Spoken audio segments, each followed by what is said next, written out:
عليكم ورحمة الله وبركاته. اللهم صل وسلم وبارك على سيدنا محمد. حبايبي وحشتوني جدا جدا. النهارده هنعمل فيديو صغير كده وبسيط بس مهم جدا جدا ومفيد قوي قوي.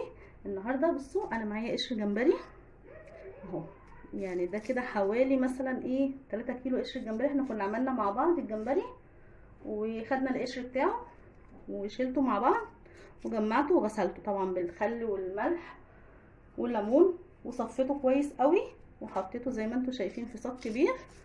وهنعمله مع بعض توابل للسمك، توابل للسمك، توابل لرز السمك، للشوربه بتاعت السمك. جميل جدا ومفيد قوي قوي.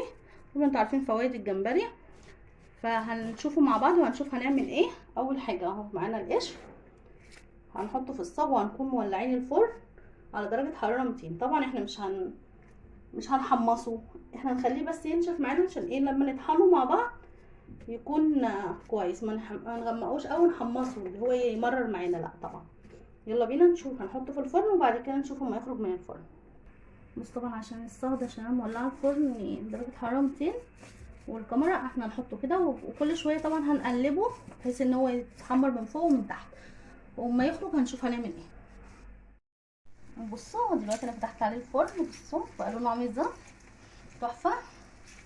نقلب بس كده شويه عشان ينشف معانا وهنسيبه طبعا شويه. هو لسه اهو، بصوا ابتدى ان هو يعمل من تحت. تحفه. ولا الريحه بقى، بصوا الشقه مش قادره اقول لكم الريحه عامله ازاي. الجمبري التحفه الجميل ده هنستنى عليه شويه بس كده وبعد كده نشوف هنعمل ايه. بصوا سامعين صوت الخروشه كده؟ هو خلاص اهو، يعني هياخد لون بس ذهبي شويه، نغمقه شويه يعني سنه بسيطه. انتوا سامعين طبعا صوت الخروشه عامله ازاي. بصوا خلاص يعني هو مش متحمل اصلا. وهنشوف هنعمله ايه 5 دقايق بالظبط ونشوف هنعمل ايه مع بعض كده. بصوا بعد ما طحناه المطحنه، بصوا لونه جميل وريحته اجمل بجد بجد تحفه. يعني شفتوا انتوا كان الصاج مليان قشره قد ايه. طبعا بصوا في الاخر بقوا حبه قد ايه.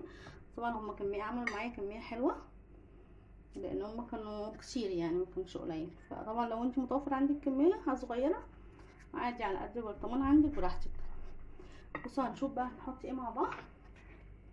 هنحط معلقه توم باودر كبيره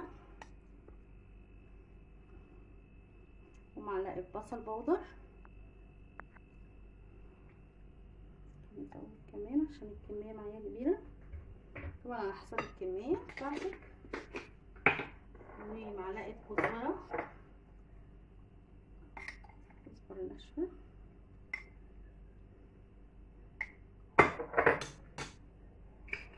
والبهارات طبعا اساسي.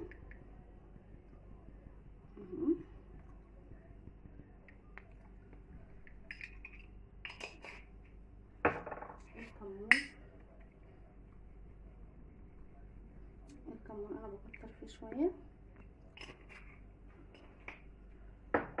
معانا الملح كده. التوابل دي كده جاهزه لتتبيل السمك، لرز بطعم السمك، شوربه الجمبري طبعا. بصوا نقلبها بس كويس.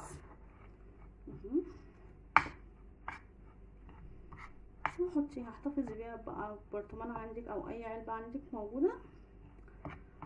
ريحتها بصراحه والله تحفه تحفه، يعني جميله قوي. وكده نبقى استفدنا بكل حاجه، ما بنرميش حاجه طبعا. وغير كده يعني الجمبري احنا عارفين فوائده. ريحتها بصراحه انا مش قادره اتكلم عنها اكتر من كده. ريحتها جميله قوي. اتمنى ان انتوا تجربوها وما تنسوش اللايك والشير. اتمنى انها تكون عجبتكم. والسلام عليكم ورحمه الله وبركاته.